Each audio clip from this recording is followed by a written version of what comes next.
Across Europe, regions and municipalities play a decisive role in transforming EU and national climate strategies into concrete, locally adapted solutions.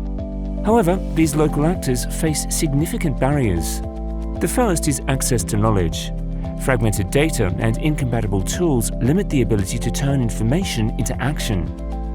Next, a lack of coordination. Institutional silos between municipalities, regions and central governments prevent the creation of coherent policies.